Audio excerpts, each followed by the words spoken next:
consegui assistir. Você não conseguiu? Não. Mas parece que ontem não estava muito aparecendo, mas a gente não pode ficar muito fora do foco, porque senão a gente não vai aparecer no vídeo. E outro você conseguiu? Tá, os slides e a aula estão todos postados lá. Pessoal, só confirma para mim se vocês estão conseguindo me ouvir. Confirme para mim aí no chat, ó. Estamos conseguindo ouvir. Estou ouvindo o senhor, sim. Me ouviu? Ouviu, professor? Ô, professor.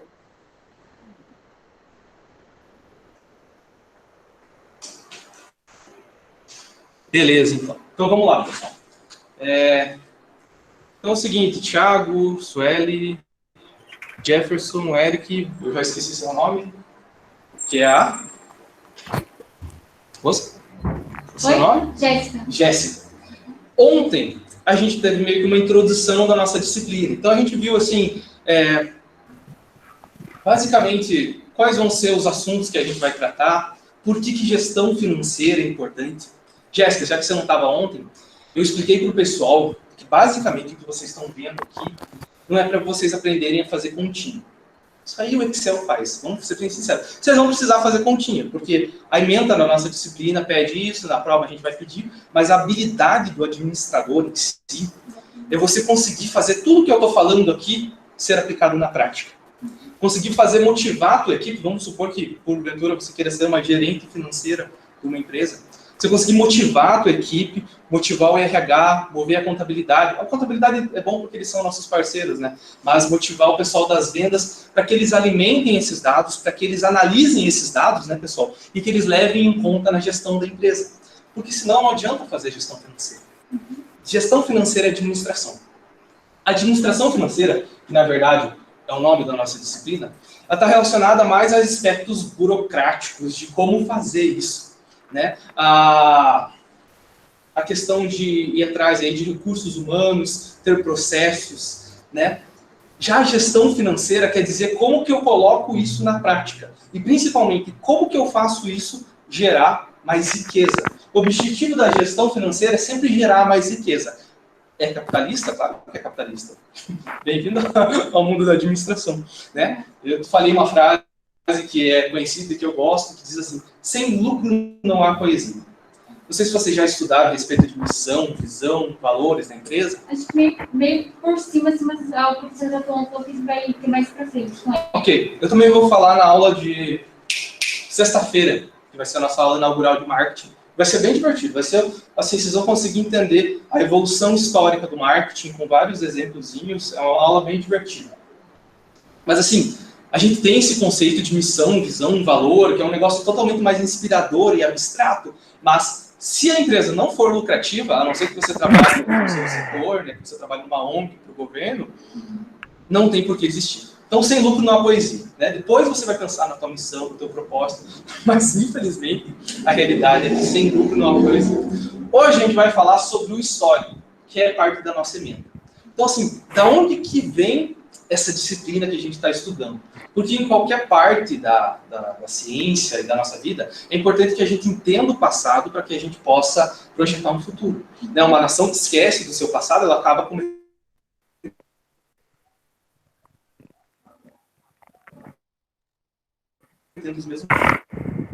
Na ciência, vou permitir mais um aluno aqui. Não, eu não escuto vocês. Eu acho que essa caixinha... Vou pedir para também digitem e eu vou tentar ver isso para a próxima aula. A gente tem uma caixinha de som, mas não está saindo nenhum som aqui, tá? Mas se quiserem participar, digitem, tá? Ok. Então, assim, por isso que é importante a gente entender o histórico. Entender da onde que a gente vai e por que isso é importante. Não sei se vocês lembram da aula de Teoria Geral da Administração, já tiveram essa matéria? Eu chamava de TGA na minha faculdade.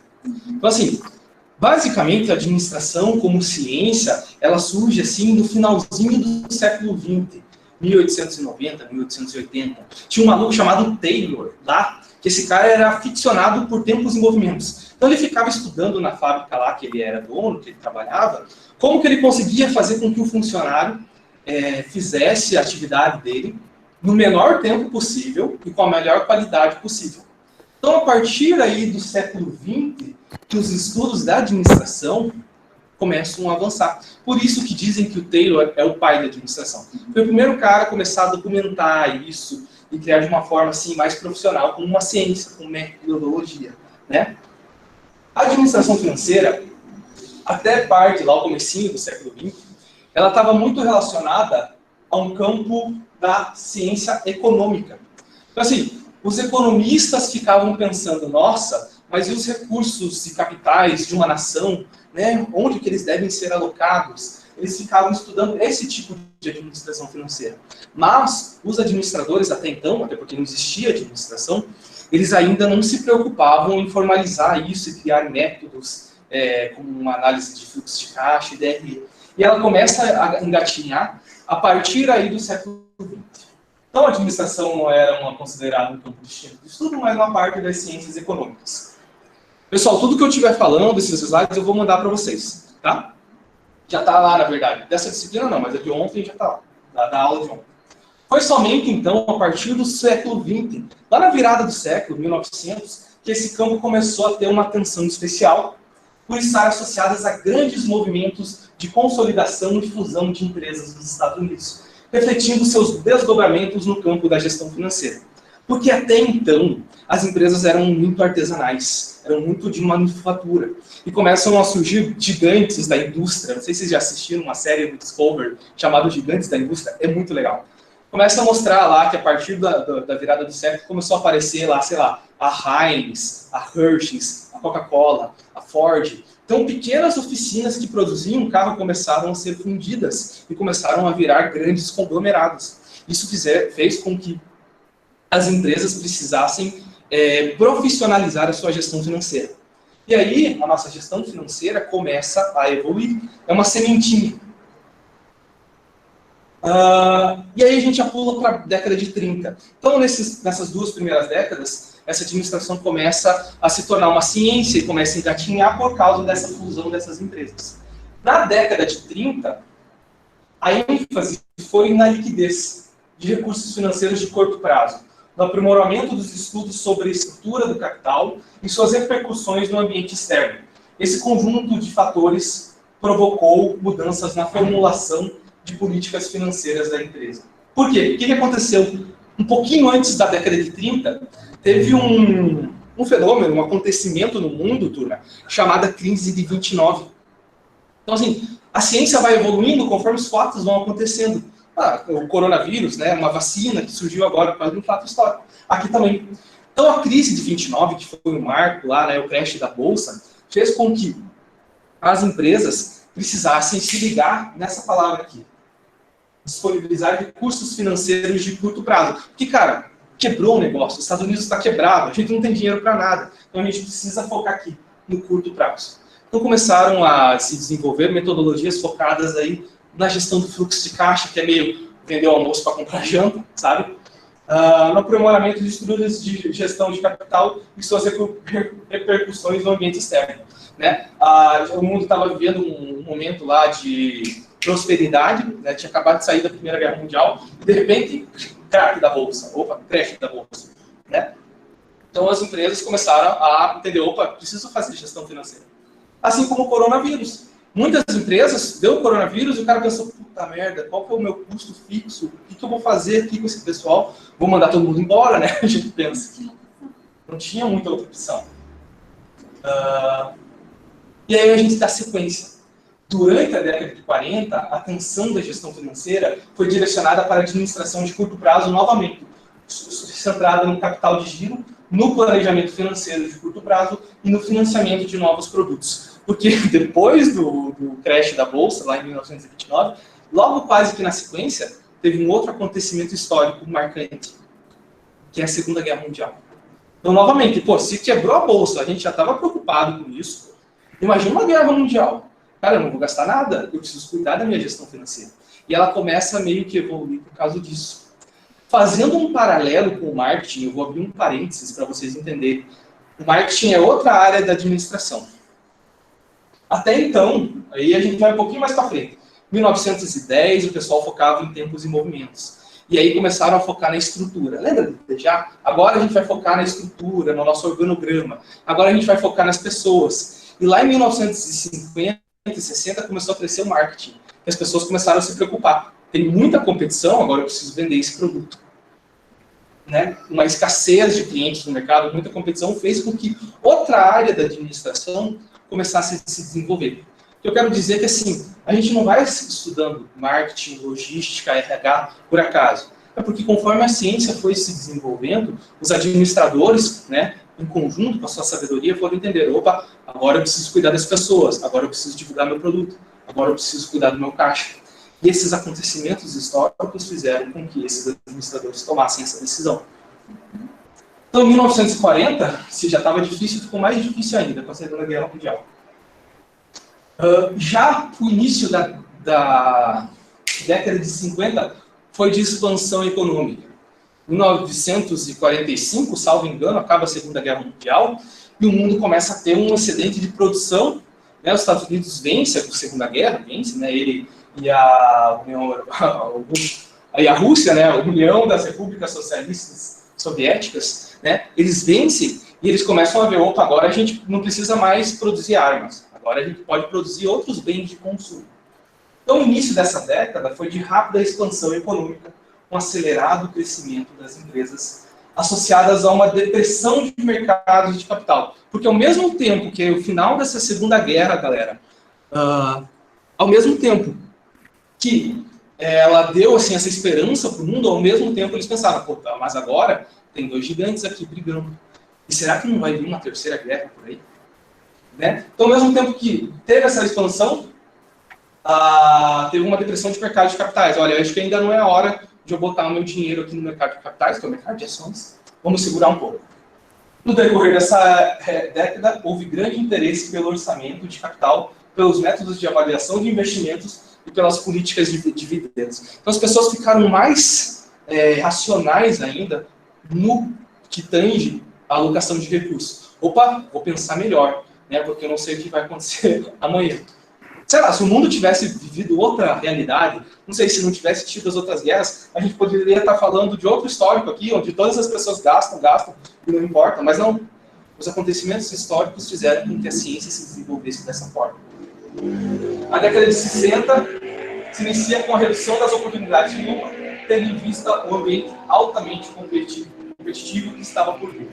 São aperfeiçoados os trabalhos sobre custo de capital e as técnicas de planejamento e controle de custos. O centro começava a afinar um pouco mais. Aí a gente tem que olhar um pouquinho para controle de capital, planejamento financeiro e controle de custos. Outros itens que estão na nossa emenda e que vieram lá da década de 60. Né? Primeiro, eles vieram lá da academia, da faculdade, depois ele passou para as empresas, né, e foi se popularizando.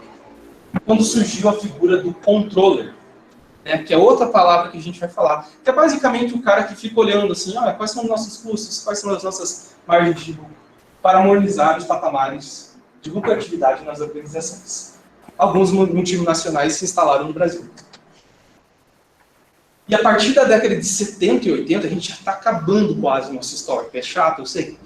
Mas, nessa década, tipo, quando, sei lá, os nossos pais nasceram, provavelmente os pais de vocês, né?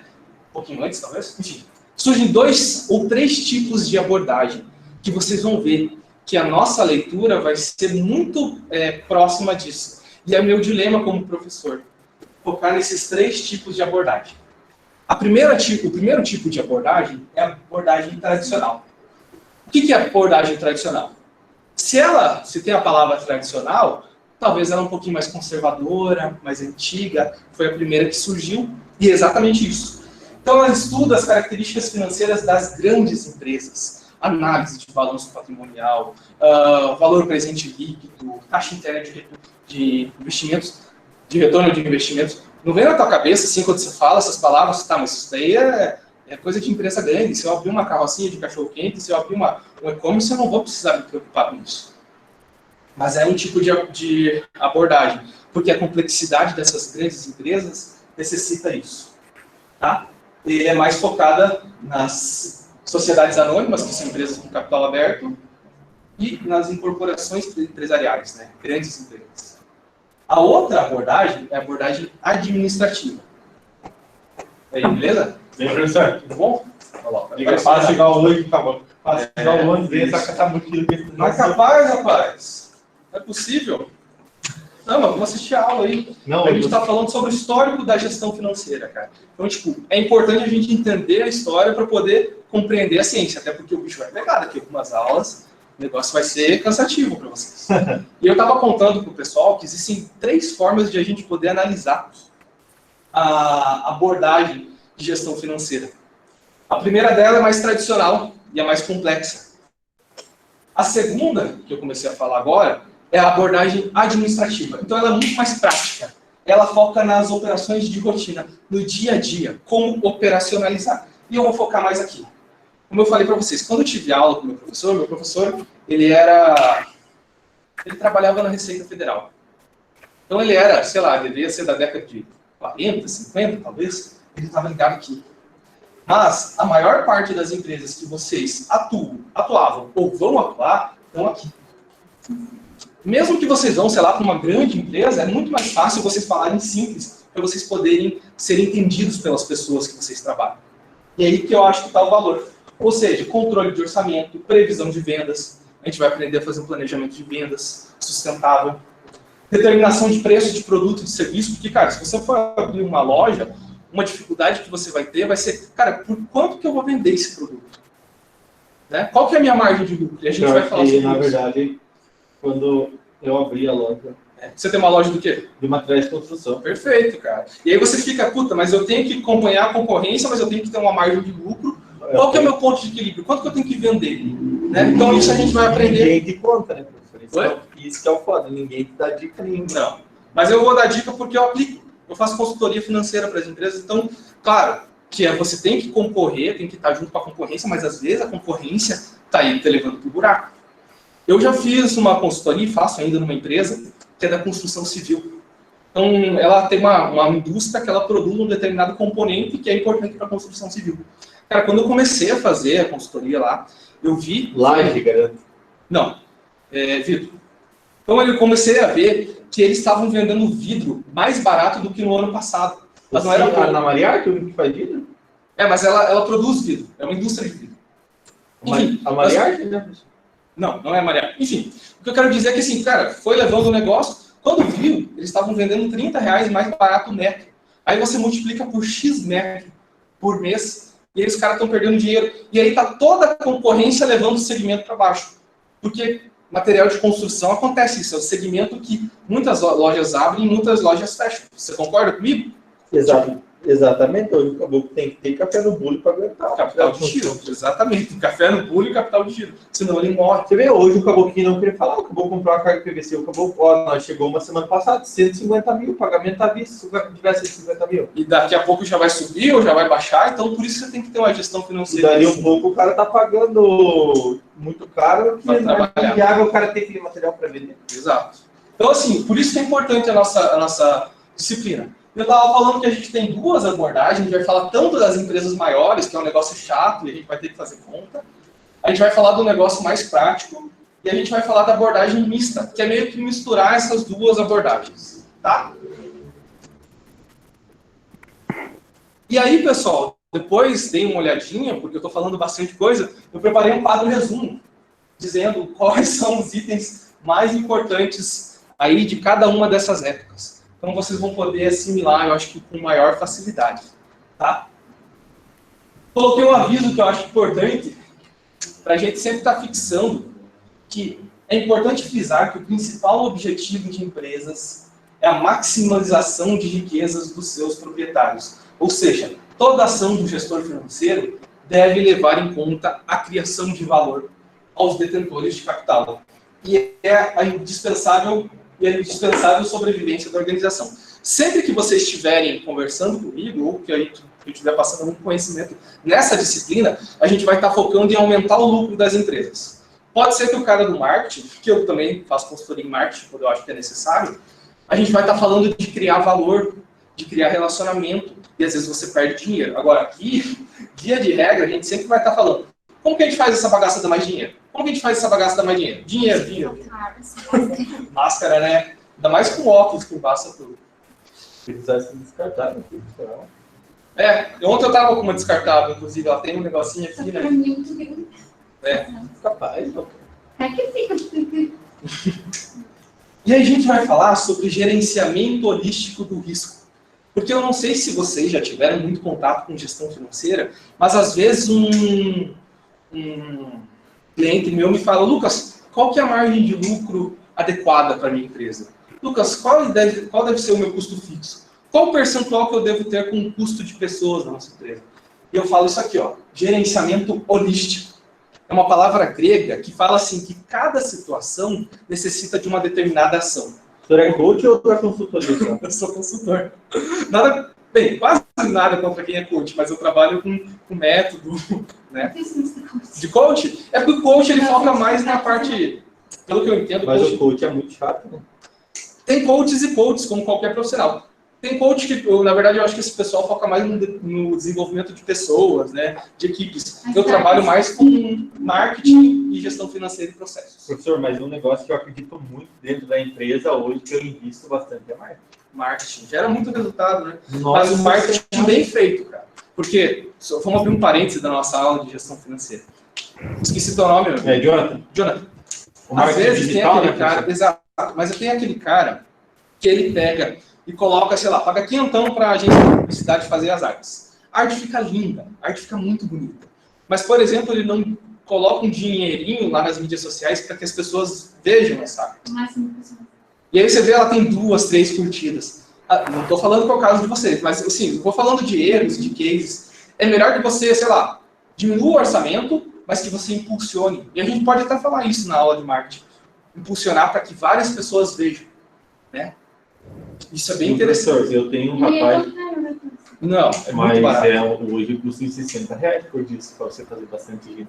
Ah, sim, claro. São segmentos e você vai testando, né? Para esse público funciona, para aquele não funciona. Ó, tem gente que eu quero vender, assim, um exemplo para o Dentópolis. Daí eu invisto Já estou lá. eu invisto um dinheiro lá, né, professor? Uhum. Às vezes eu quero pegar o Goiôxim, por exemplo. Cantagalo, essa região, daí eu invisto mais lá. Esse cara que faz para mim, ele é bem bom nessa Ele parte. faz isso. Ele está fazendo marketing, mas ele é muito dedicado no trabalho. Legal. Tem muita gente boa e gera resultado. Agora, tem cara também, cada um, né? Mas às Nossa, vezes ele fica me cobrando até de oferta, se eu não mando, assim, Vai mesmo que mandar. não tenha. Ele falou para mim, mesmo que não seja oferta, vamos divulgar, vamos anunciar para Legal. vender. cara bom. Que, na verdade, o cara ruim não era, professor. Na verdade, ele trabalha dentro da Seven Mitsubishi, ele sabe, Uhum. junto com o Estevam, que eu já conheci, que dava aula aqui na faculdade. Não, fazem 2 anos que eu estou dando aula. Aham. Ele trabalha, ele faz o marketing da concessionária. Ele Então o cara é profissional. é profissional. E o legal é colocar um dinheirinho também. Chega Não, às vezes eu ponho assim, pô, pego e invisto R$1.000 num produto só para fazer aquele produto despencar, assim. Eu gosto de investir dinheiro, porque eu sei que dá resultado. As pessoas veem a sua marca, se relacionam com a sua marca, você é lembrado. Já aconteceu de chegar assim, a nossa empresa, os caras assim chegam, nossa, não sabia que era tão grande aqui, eu nunca tinha visto falar, tipo, de ver na internet, né? Os caras vão procurar, falou, tipo, clicou no WhatsApp, Já abre lá. E tem os produtos que são bons de vender, tipo pizza é bom de fazer isso, porque pizza é compra de impulso. Então você tem uma pizzaria, você clica no WhatsApp e já abriu o cardápio, cara, a chance de você comprar é muito rápido, muito fácil, né? Porque já tá com fome, cara, já tem o gatilho lá. Quando eu falo assim de gerenciamento holístico, é entender que determinadas situações precisam de determinadas abordagens. Às vezes a gente vai falar da abordagem tradicional e às vezes a gente vai falar da abordagem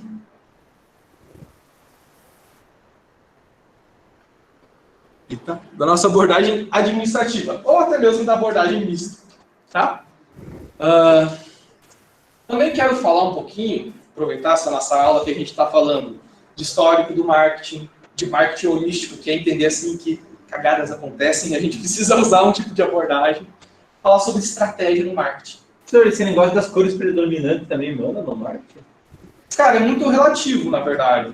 Tem empresas que criam uma sensação sensorial, se eu vou no vermelho... Olha aqui, professor, rapidinho esse vídeo que ele produziu essa semana passada. Start Ofertas 2021 da Filosa Materiais e Construção. Forro PVC primeira linha apenas 18,99. Profissional. Ele que faz a narração? 99. Parafuso PVI 70 centavos a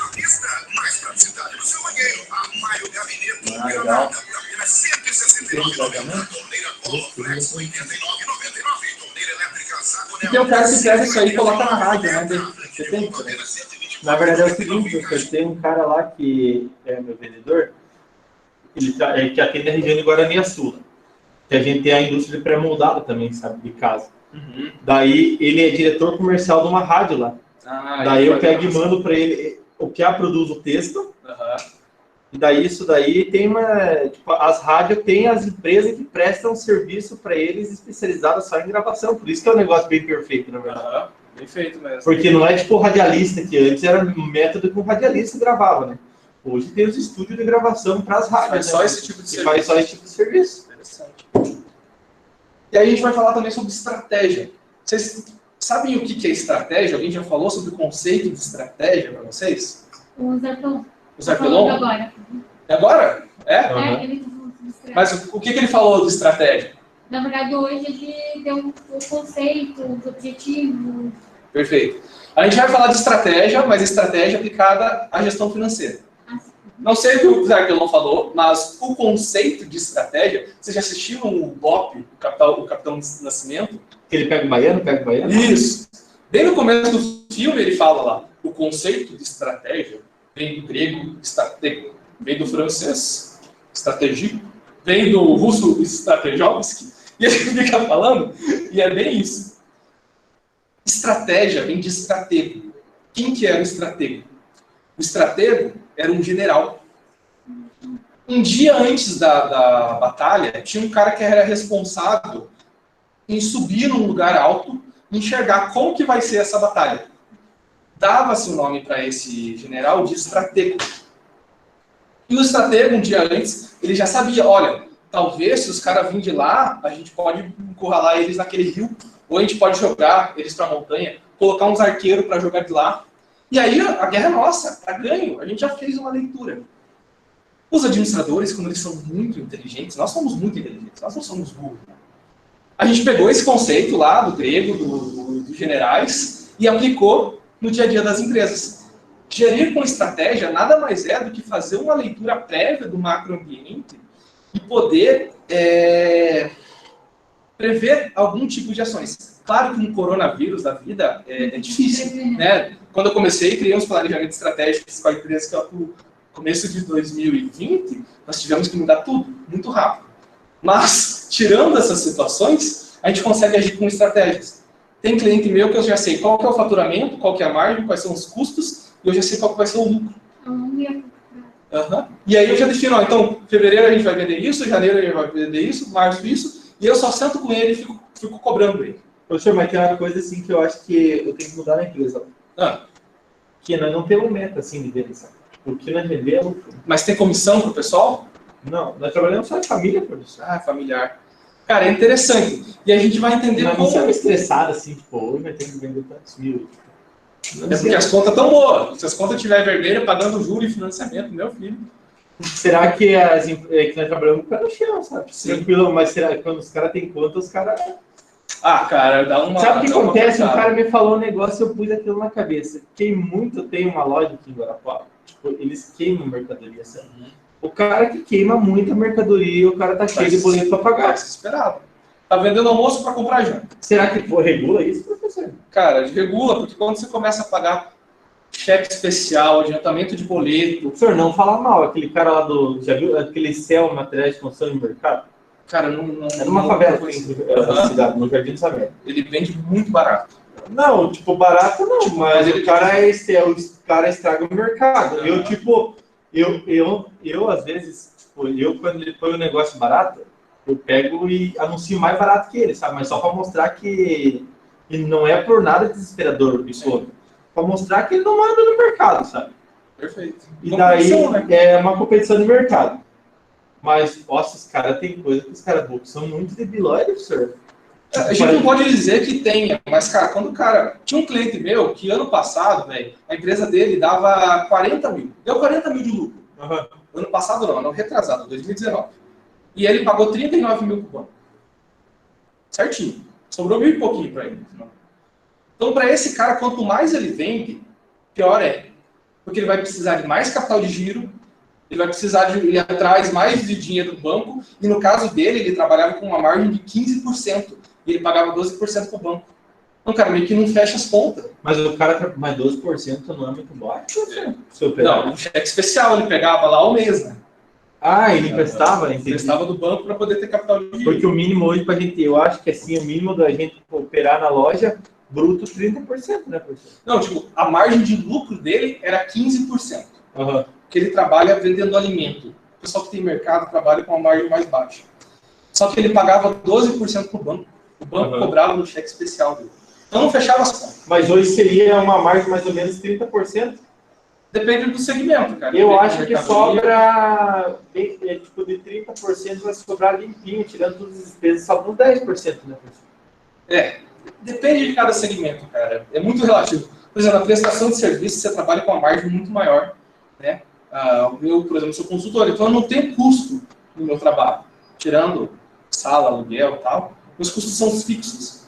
Nossa, se for ver no material de construção, nós temos 4 caminhões, tipo, uma empilhadeira, um trator que faz o carregamento, 2, tipo... Então a gente pode chegar nesse... gente. Por isso que eu digo que todo esse conhecimento eu espero que você consiga aplicar na sua empresa.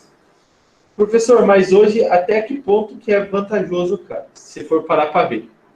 A empresa nossa tem 21 anos no mercado. Perfeito. O patrimônio nosso hoje, se o cara tivesse dinheiro do patrimônio nosso, eu, falando com meu pai, não ia, jamais na vida eu acho que a pessoa ia pegar isso e investir nesse ramo. Concordo. Cara, tem muito negócio que você olha assim, realmente. Se for ver o tamanho do nosso patrimônio, para, tipo, pelo lucro que você sobra, isso, tipo... E aí a gente tem um conceito chamado taxa interna, taxa de retorno. Taxa interna de retorno. Que a gente vai aprender realmente a comparar, por exemplo, um CDB, que é um certificado de depósito bancário, você está emprestando dinheiro para o banco. Se eu aplicar esse patrimônio que eu tenho aqui, qual que vai ser o retorno? Deixa eu só aprovar mais um aluno aqui. Então, o retorno vai ser de X. Cara, vale a pena eu correr o risco, ter o trabalho que eu estou tendo? Por isso? Às vezes não. Gente, se eu abrir aqui não vai aparecer para vocês, mas eu fiz a conta com um cliente meu que tinha 2 milhões em capital de giro, velho. 2 milhões. Sabe aquelas aplicaçõezinhas que a empresa sabe de automático? Nós deixamos nosso dinheiro na aplicação resgate rápida, né? Isso, que é automático, né? Tava rendendo R$500. Falei, cara, pega isso e põe em um CDB, põe numa taxa Selic e aumentar lá para uns 5 milhares. Então é esse tipo de pensamento como gestor financeiro que você deve aplicar na sua empresa. Eu se despegar o dinheiro e investir em alguma coisa não deixar no governo. Exato. Que tenha, por exemplo, liquidez. Liquidez é a capacidade de você depositar um investimento e já poder sacar. Né? A poupança, por exemplo. Mas um exemplo, eu não entendo dessa parte, eu sou bem leigo. Eu pego R$500 mil. Perfeito. E invisto nesse que o senhor falou lá no CDB, por exemplo. No CDB. Uhum. E se eu preciso, tipo, de 200 mil desse dinheiro para mim comprar em mercadoria, daí como que eu posso resgatar proporcional ou é só quando dá os 30 dias? Exato. É por isso eu vou precisar colocar para carregar aqui o meu notebook. Você pode colocar para carregar? Mas você tem tomada aí? Tem tomada? Ixi. Ai, gente, agora. Você pega uma Mas eu extensão... acho que o computador não tá ligado, né? O computador não Tá tá... usando notebook? Não, estou usando o notebook, o computador da Show. Você não Usar consegue... pelo tal com T agora? Você não consegue pegar um T ou uma rapidinho, já está acabando a bateria? Eu te agradeço, viu? Cara, tem um conceito chamado liquidez. Liquidez é isso. Por exemplo, uma casa. Se você precisar vender uma casa, provavelmente você vai precisar de uns 3, 4, 5 meses para vender essa casa. Então, a capacidade dessa casa virar dinheiro é limitada. Agora, dinheiro em espécie. A hora que eu precisar, eu consigo gastar ele. Ou um carro, vamos dizer que o carro eu consigo vender em um mês.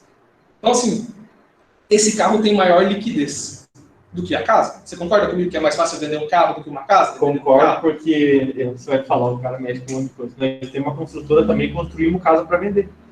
Mas se você pegar um carro no negócio, no máximo um mês, se vende um 10 por... Agora não está dando... Agora tá a demanda, se está vendendo carro acima, está dando a FIP. Mas Sim. digamos que antes, você passava até para um fornecedor 15% abaixo da tabela, você liquidava aquilo ali e fazia giro para frente, né? Então, Jonathan, né? É. Os investimentos são a mesma coisa. E a gente vai ver mais para frente. Tem alguns investimentos que têm maior liquidez. Por exemplo, a poupança. Eu coloco o dinheiro lá, se eu quiser sacar amanhã, eu saco. Uhum. Já um título do Tesouro, às vezes eu compro para 6 meses. Então a gente vai fazer essa análise também. Ah, vale a pena a poupança, obviamente. Não, mas não tem problema. Vê isso aqui, mesmo. Pessoal, vou colocar para carregar aqui o Professor, mas que nem tem essas empresas assim, que nem tem aquela BTK lá, que é lá no centro, de investimento, aquele é de investimento na Bolsa de Valores, né? Isso. Mas aí, Jonathan, tem uma outra questão. Mas eu dou o dinheiro para os caras, para eles investir? Você passa o dinheiro para eles investirem. Só que aí você vai ter risco. Na vida é assim. Quanto mais risco você corre, maior a possibilidade de retorno. Um CDB, emprestar, por exemplo, para o Tesouro, que é emprestar para o governo, você não tem risco nenhum, porque vamos torcer que o governo não quer. Né? Se ele não conseguir pagar a gente, o menor do problema vai ser esse. Mas, enfim, a taxa é baixa porque o risco é baixo. Uhum. Agora, uma ação, por exemplo, Bitcoin, agora, que está valorizando bastante, você tem um risco maior. O senhor investe nisso? Cara, o meu cunhado investe nisso, ele está ganhando dinheiro. Eu sou mais conservador no meu Eu tenho um amigo meu que ele até é dono do Grand Floresta, ele sabe. Aham. Ele, um tempo, ele comprava ação e vendia, sabe? Uhum. Mas ele falou que um tempo ele investiu muito dinheiro nisso. Tanto que esse cara é muito rico, sabe? Ganha, o cara é muito rico. Daí ele falou que hoje não é mais, hoje ele não indica assim pra ninguém investir nesse tipo de coisa, por causa que é muito arriscado. Cara, é muito arriscado. Por exemplo, ontem, não sei se vocês viram a notícia. O que te deixa rico te deixa pobre. Porque o cara vicia, quanto mais dinheiro o cara ganha, mais o cara vai enfiando. A gente vai adiantar bastante coisa, mas falando sobre investimento, por exemplo, meu cunhado ele investe em Bitcoin e ele consegue meio que programar. Se subir até 245 eu vou comprar, mas se baixar eu vou vender com esse preço. Então hoje em dia você consegue até automatizar os seus investimentos, então você diminui o seu risco. Mas calma, a gente vai chegar lá, tá? Estratégia na gestão financeira é justamente isso, cara, entender como é que foi o ano passado e projetar um lucro. Vai ser igual? Não, não vai ser igual. Mas pelo menos o teu risco vai ser menor. Está passando? Agora não está passando meu slide? Tem bastante gente. Tem 6 alunos. 8 no total, tá bom. Nunca passei. É, né? Tem vezes que tem 3. Deixa eu só passar aqui. Só que às vezes assiste depois, né? Vamos esperar. Mas de qualquer maneira, galera, não esquenta a cabeça com prova, de verdade. Olha, esquenta a cabeça e adquirir conhecimento. Tipo, eu tô falando um monte de coisa que daqui 4, 5 anos vocês vão lembrar. Isso é importante. Lembra, professor? Vocês vão passar, todo mundo vai conseguir. Eu acredito que sim. Né? Vai sofrer um pouco mais, um pouco menos. Mas eu tenho exame na matéria. Sei, cara. Mas eu digo assim, o mais importante é fixar isso na cabeça de vocês. Né? E por que é importante decidir uma estratégia? Talvez o Zaipelon vai falar e vai usar essa cena da Alice. Que tem uma cena na história da Alice lá que ela está perdida. Aí ela olha assim, this way, esse caminho, yonder, back, that way, aquele caminho, up, para cima. E ela não sabe para onde que ela vai. Na empresa, assim, eu não sei onde é que eu vou. E ela encontra um gato naquela cena. E ela pergunta para esse gato, e o gato, você pode me dizer qual que é o caminho que eu devo tomar? Para onde que eu devo ir? E ela fala, e o gato fala para ela, que na verdade esse gato é a consciência dela. Fala, olha, é muito fácil eu falar para você onde é que você tem que ir. Para eu falar qual caminho você deve tomar. Você só tem que me dizer para qual lugar que você quer ir. Qual é o seu objetivo? E ela fala assim, mas eu não tenho destino certo. Eu não sei para onde que eu vou. Eu não sei para onde que eu vou. E o gato fala, então nesse caso qualquer caminho serve. Se eu não sei para onde que eu quero ir, qualquer caminho serve. Se eu não sei para onde eu quero ir, qualquer caminho serve. Se eu não sei para onde eu quero ir, qualquer caminho serve. Deixa a vida me levar, a vida leva eu. Na gestão financeira não é diferente. Quando a gente determina alguns aspectos, como quanto que eu vou vender, qual que vai ser o lucro, fica mais fácil de você correr atrás do objetivo. Eu dei o mesmo exemplo ontem, João e Jéssica. Os dois com o João. Quando vocês começarem a trabalhar com o TCC de vocês, vocês vão ver que a questão mais difícil de vocês no TCC vai ser definir seus objetivos.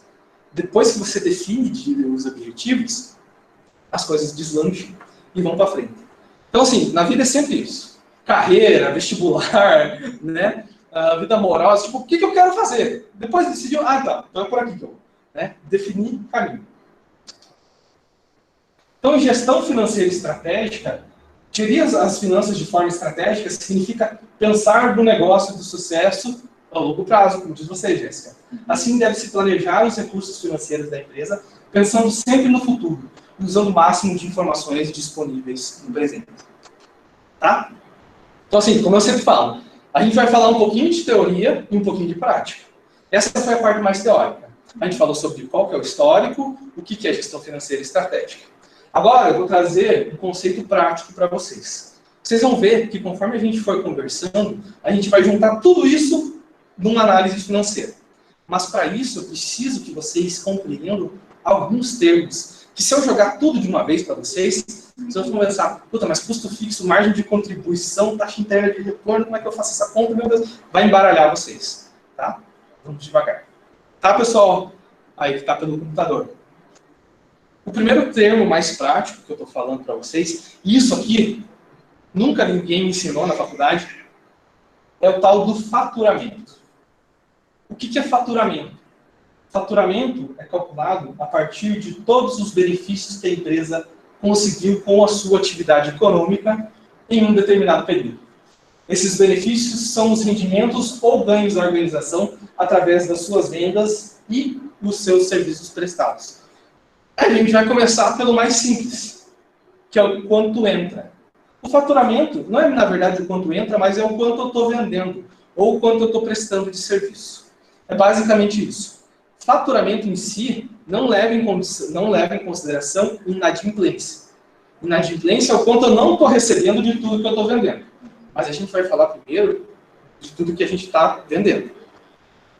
Esses rendimentos, porque assim, ele pode ser a venda, pode ser a prestação de serviço, mas pode ser uma aplicação financeira que eu tenho no banco que está me rendendo, tipo por causa da empresa que eu consegui. Eles são considerados a partir dos preços cobrados pela empresa por vender seus produtos ou prestar seus serviços, mesmo que não os tenha recebido em caixa. Então, realmente, o que eu vendi ainda não entrou no caixa, mas tê-los efetuado e passado aos clientes por sua fatura. Por exemplo, quando é vendido uma mercadoria por R$100, este é seu faturamento sobre o produto. A gente não está falando de inadimplência, a gente não está falando de recebimento de caixa, a gente está falando de vendas. Mas antes disso, antes de você fazer a venda, é importante que a empresa registre essa venda. Então, assim, por quê? Porque muitas vezes, na empresa que vocês vão trabalhar, que vocês trabalham ou que trabalharão, os caras nem registram a venda. Então, como é que você vai saber, como é que você vai falar de faturamento com o empresário, como é que você vai gerir faturamento se você não registra? Então, é importante operacionalizar corretamente e sistematicamente. Sisteminha, Excel, caderneta, anotada, não tem problema. Mas, de alguma forma, você precisa registrar essas informações para você poder analisar. Como que você analisa um desempenho em faturamento ou em vendas? Aí são palavras minhas. O maior erro que eu vejo as empresas cometendo quando a gente fala de faturamento é analisar esse indicador, que é um indicador de desempenho, e comparar o faturamento de um mês anterior com um mês subsequente. Por exemplo, janeiro com fevereiro. Isso é um erro, porque você olha assim, nossa, eu vendi 50 mil em fevereiro. Nossa, mas em janeiro eu vendi 70 mil. Mas você não leva em consideração que fevereiro tem 28 dias, que fevereiro, como diz a música, tem carnaval, né? Eu tenho fusca no violão. Você não leva em consideração que, sei lá, em fevereiro choveu muito e você tem uma sorveteria. Então você nunca pode levar em consideração um mês com o outro. Né? Tudo influencia, né? Tudo influencia. Então, assim, por mais que, mesmo comparando com a janeiro do ano anterior, não vão ser 2 meses idênticos, mas você vai chegar o mais próximo possível. Por exemplo, na construção civil, Jonathan, eu não sei como é que funciona na tua loja, mas parece que as coisas começam a funcionar a partir de fevereiro, março, vende bem assim no meio do ano. É verdade que janeiro é para... O pessoal começa vamos voltar, tal, já gastou todo o dinheiro nas últimas... Os caras falam, pior que a gente fala com os vendedores assim, que a gente começa a vender bem a partir depois que começa o ano, né? Que depois do carnaval. Exatamente. Não é só na tua empresa, cara. Toda empresa que trabalha com construção civil Só tem essa faz férias, dificuldade. né, em dezembro. Então, Jonathan, você nunca deve comparar a venda de julho com a venda de janeiro. Porque senão você vai se frustrar, você vai pensar, puta merda, cara, o que tá O acontecendo? professor, mas setembro desse ano, Foi bom? nossa, eu acho que nunca nenhum dono de loja de materiais de construção viu na história o que aconteceu. Foi mais ou menos igual aquela época que o governo estava liberando, tipo, começou Minha Casa Minha Vida lá no tempo do Lula, que tinha bastante dinheiro. Vamos torcer para que esse ano seja igual, né, cara? Isso aí. Porque, meu Deus do céu, o negócio tava... Faltou matéria-prima para todo mundo, né? Material. Mas eu acho que faltou também, né, professor, por causa que a maioria das indústrias pegaram e pararam, dispensaram seus funcionários e venderam o estoque, né? Daí uma indústria gigante para colocar o estoque em dia demora muito tempo, né? Cara, também por causa da alta do dólar. Porque, por exemplo, no segmento de vidro ou no segmento de alumínio, o cara que produz, porque o vidro, claro, tem produtores nacionais, mas eles não dão conta de todo o consumo nacional. Então, o que acontece? O cara compra vidro da China, o cara compra vidro da Argélia, compra vidro da Nigéria. Então, ele compra de lá. Só que lá ele vai comprar em dólar. Se a tua moeda está desvalorizada, você vai ter menor poder de negociação, sei lá, do que o cara da Alemanha que está comprando. Então também aconteceu por causa disso. O cara não tinha dinheiro para comprar lá de fora. Mas o certo não era, por exemplo, o nosso governo pegar e aumentar o valor para nós pegar e exportar, por exemplo, a carne que nós vendemos para os outros países lá para segurar. Perfeito, mas aconteceu isso também. Muitas pessoas, eu tenho um cliente meu que ele tem um abatedouro, lá em Irati. E chegou uma hora que não tinha boi para comprar. Por quê? Porque o dólar lá fora estava mais caro. Então todo mundo estava exportando para fora. Mas e o mercado consumidor interno, como é que fica? Então o preço da carne foi lá para cima. Dia 18 de dezembro, professor, nós temos um confinamento também, sabe? Dia 18 de dezembro, parou a compra da China, sabe? Despencou o valor da roupa do boi. Foi para R$220. E todo mundo que fez estoque, ó. Nossa, eu mesmo, professor. Sentei, tinha os boi e daí vendi nesse tipo bicharia ali, sabe? Agora tá 310, professor, imagine, porque daí a China começaram a comprar carne de volta. E os frigoríficos toda hora tá ligando, tem para entregar e o povo não tem. Bem-vindo ao capitalismo. Oferta, demanda, preço, né? A gente... Dá para ver quando tipo, os caras mandam no mercado brasileiro, né, professor? Que eu acho que é o mais burro que tem, né? Cara, é o mercado, não adianta, né? O cara tem mais dinheiro, vai te oferecer mais, claro que você vai vender para ele, né? Por que você vai vender por nacionalismo? Não, é difícil. Não, eu vou vender porque sou patriota e só vendo para o Brasil. Não, ninguém vai fazer isso, né? Não, eu vou exportar. Né? Então, assim, a gente não pode comparar, Jonathan, meses diferentes. O interessante é sempre comparar com meses iguais. Devemos entender que, nesse caso, se tratam de meses totalmente distintos, uma vez que o mês pode mais ou menos ter dias úteis, né, ou semanas que no anterior contar com feriados prolongados ou com menos finais de semana. O que interfere, por exemplo, no faturamento de um hotel. Né? Pensa um hotel lá que tem a festa da Jabuticaba Branca lá, né, na cidade, é conhecido por isso, que é no dia 13 de outubro. Lota o hotel. Aí em novembro não aparece ninguém. Ele vai pensar, nossa, mas tá uma porcaria, o que está acontecendo? Vou fechar esse negócio. Não, claro que não. Outubro é um mês que a sazonalidade joga lá para cima, né? Agora, você pode comparar com outubro do ano passado. Isso você pode fazer. Agora, com novembro? Não, com novembro não. Até mesmo o clima de temperatura, em determinado período do ano, pode interferir e comprometer as análises do empresário que tomará decisões baseadas em informações inconsistentes. Por exemplo, aquele nosso amigo que é vendedor de sorvete, né? Que vai comparar meses diferentes, não pode fazer isso. Para diminuir essa sazonalidade, é necessário comparar o meu faturamento, as minhas vendas, sempre ao mesmo período do ano anterior. Professor? Sim? Mais um exemplo que nem o cara do van. O cara não tem crise, né? Só que tem. Cara, crise é relativo, né? Mas eu acredito que não. Eu acredito que a empresa está numa crescente. Ele está abrindo bastante loja, né? O caboclo... Nossa, você vê, nós estamos conversando aqui, o cara tá recebendo dinheiro. Tá crescendo. Ele tem uma estratégia de marketing consolidada, né? As empresas dele, as pessoas gostam da marca, né? Até mesmo o posicionamento político, a gente concorda ou discorde, ele optou a fazer isso para pensar, olha, eu vou vender para esse tipo de pessoa, né? E tem muita gente que deixa de comprar e tem gente que compra em dobro, né?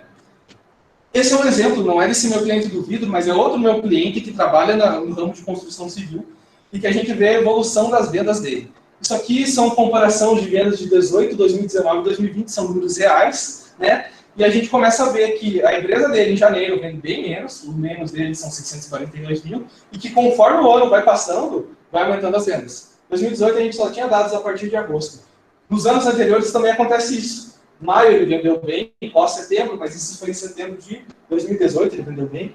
Setembro é o mês que vende bem. Lá em cima ele vendeu 1.400.000 e tanto.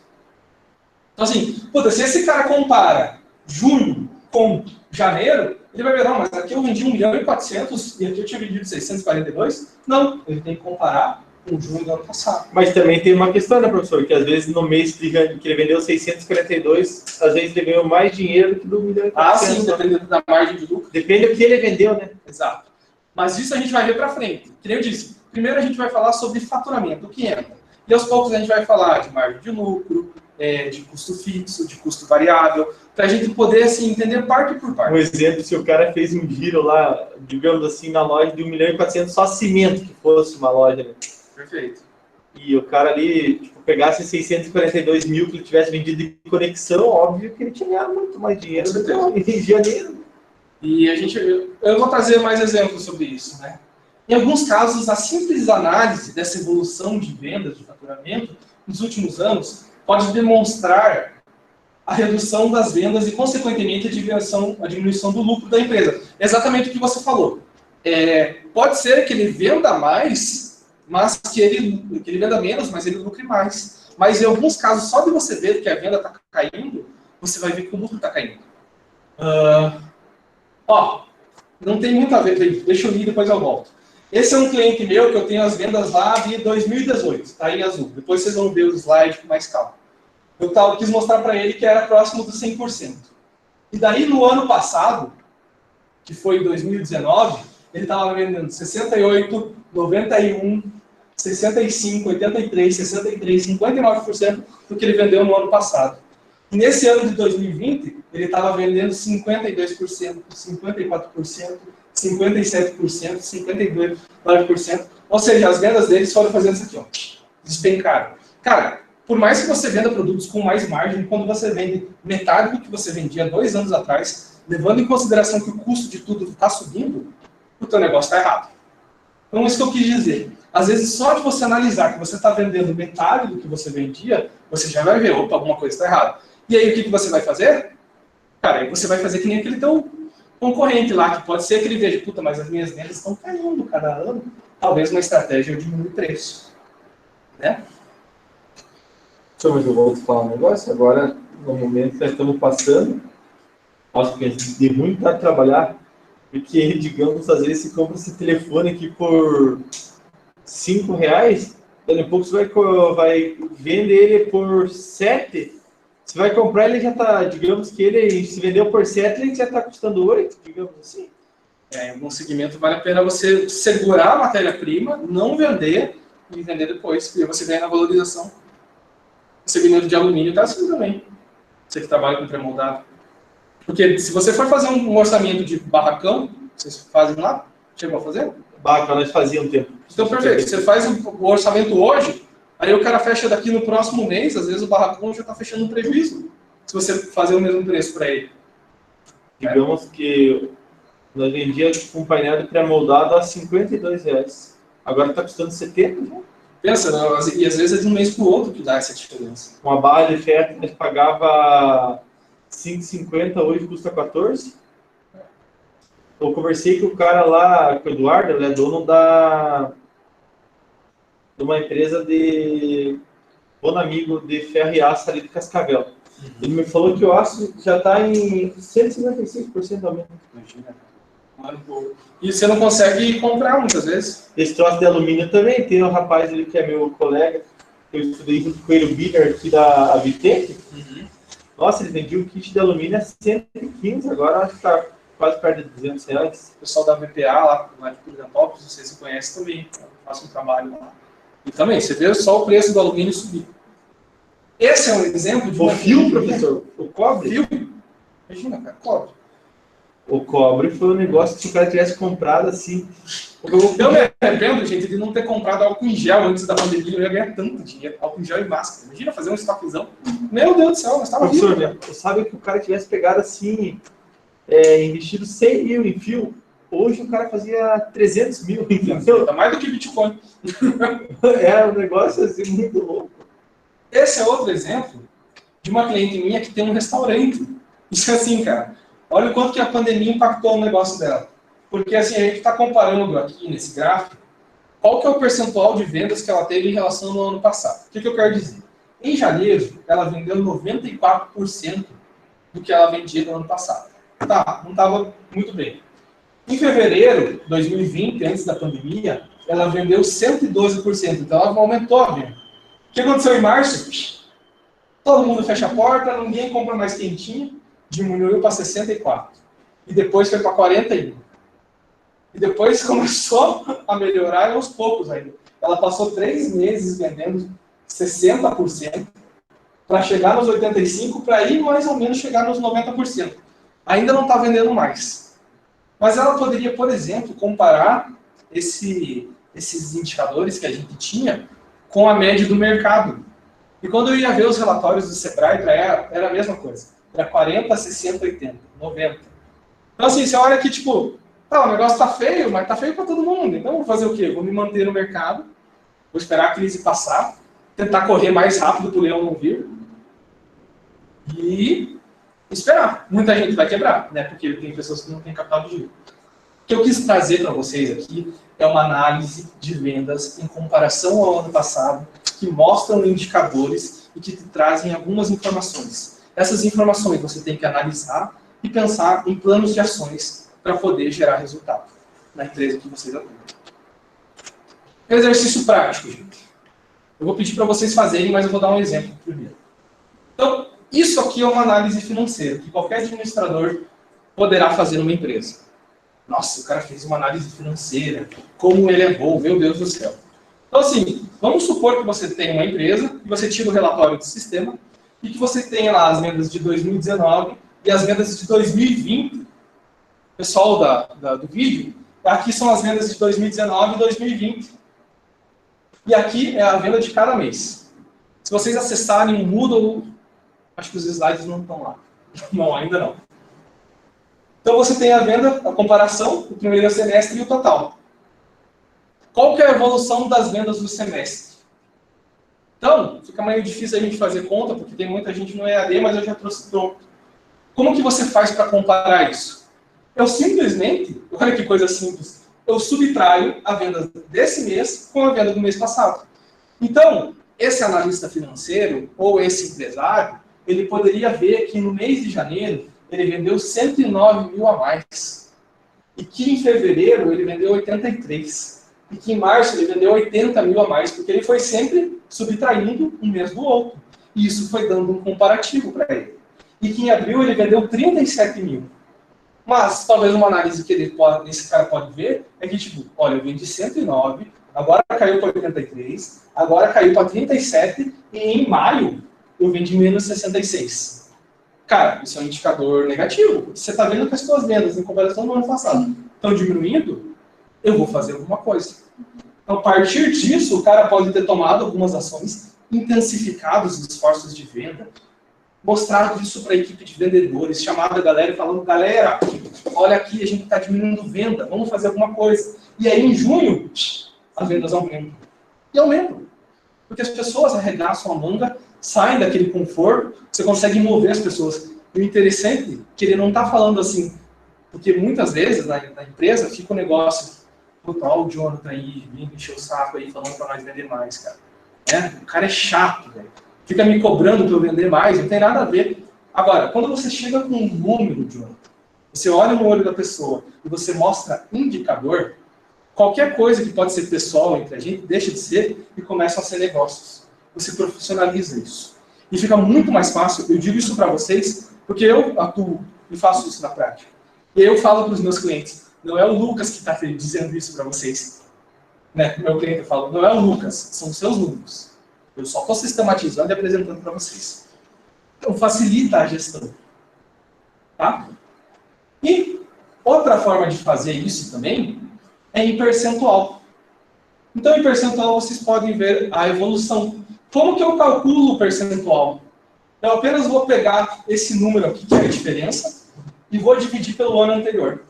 Por exemplo, no mês de janeiro, ele vendeu aqui 702.588. Ele tinha vendido 593. A diferença são R$ 109.528. Se eu pegar esses 109.528 e dividir pelo número do ano anterior, que é esse 593, eu vou ter em percentual isso. Então, eu vou saber que a evolução é 18,47. 109.528 divididos por 593, 18%. Então, ele vai poder dizer que no mês de janeiro, ele evoluiu 18%. E conforme ele vai fazendo isso nos meses posteriores, ele enxerga que foi 16%, depois foi para 15%, depois caiu para 3%, 6%, e depois esse indicador ficou negativo. Ou seja, ele estava vendendo 11% a menos do que no ano anterior. E ele fez as ações e conseguiu aumentar em 25%. Isso é uma análise de faturamento. Tão simples, tão clara. Né? Então você vai poder chegar, se você fizer a soma, que nesse período de 6 meses, esse empresário vendeu R$ 3.358.283 em 2019. Em 2020, ele aumentou a soma para 3.741.164. A diferença desses dois números aqui, que estão pequenos, e talvez o pessoal não está vendo, mas vocês vão ver nos slides, são 382 mil. Ou seja, se eu pegar o 382, Jonathan, se você fizer isso no ano passado, e dividir pela venda lá de 2019, no caso de 2021, dividir pela venda de 2020, você vai dizer, por exemplo, você vai poder dizer o quanto em percentual que as suas vendas aumentaram. As suas vendas aumentaram 11,40% em média. Tá, mas perceba que isso aqui é uma média, né? Teve mês que aumentou 25, teve mês que caiu 11, teve mês que foi 6, mas na média foi 11,40. Soma todos e divide? E divide. É. Não, na verdade você faz o seguinte, você soma tudo e você vai ter o total dos 2 meses. Uhum. Aí você vai subtrair, você vai ter em valor. Você vai ter a comparação em valor. Quando você pega o valor e divide pelo ano anterior, você tem um percentual. Tá, mas aí, professor, tipo, deu 109 e tal, aí como é que eu chego na porcentagem? A porcentagem você vai pegar o 119 e vai dividir pelo 593. Porque o que você vai fazer na prática? Jéssica? Você vai dizer o quanto que esse 109 mil representa nos 593. Né? Ah, ele representa 18%. Ou seja, eu evoluí 18%. E conforme você for fazendo, você pode fazer tanto para cada mês, tanto para o total. Ou você pode fazer também a média desses meses. Tá? Pessoal, eu vou pedir para vocês, para a gente encerrar nossa aula, fazer para esse mês aqui.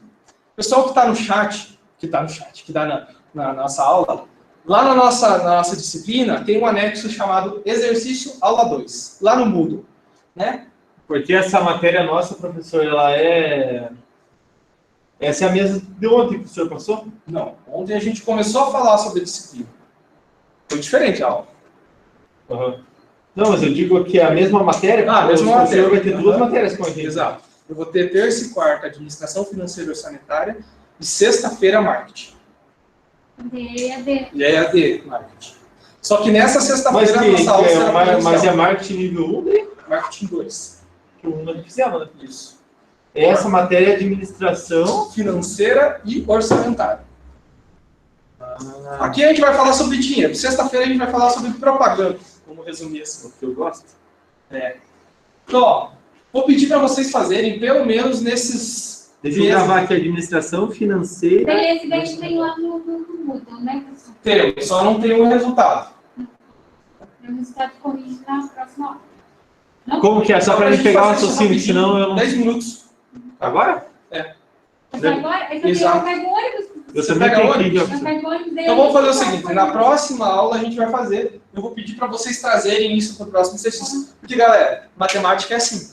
Eu não tô falando O senhor não pra vocês. consegue, por exemplo, pegar e mandar quando for atividade pra gente que vem.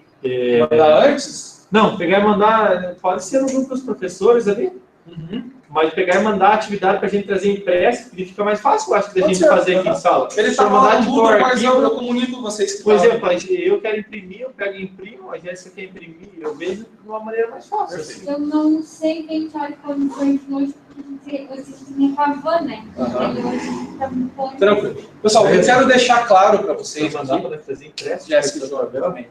Eu quero deixar claro para vocês aqui, apesar de a gente estar nesse momento de pandemia, eu sei que não é fácil venha para vir para aula, venham, porque eu não quero apenas passar o conteúdo. Isso aqui é importante para a empresa de vocês, para você conseguir aplicar. E nunca ninguém, pelo menos para mim, me ensinou. Então a ideia é realmente passar conhecimento prático, vai ser chato, a disciplina às vezes é pesada, né? Não tem como ser diferente, mas se vocês conseguirem pelo menos pegar o básico, vocês vão ser bons administradores. Professor, mas e digamos assim, e como que varia muito, que nem o meu pai, ele tem a quarta série. Cara, Que método de administração que foi utilizado? Olha, Jonathan, existem... Eu vou parar a gravação já e... Então, pessoal, na próxima aula a gente vai ter esse exercício, tá? Eu já paro aqui, deixa eu salvo. A nega tava falando que eu tô falando, mas professor não quis ali. Não, mas na é- verdade, eles olham assim, tô ouvindo mais de Jonathan que o professor. Aí a gente já... Cara, interrompeu a gravação. Agora eu peguei. Eles mandaram você fechar o pico.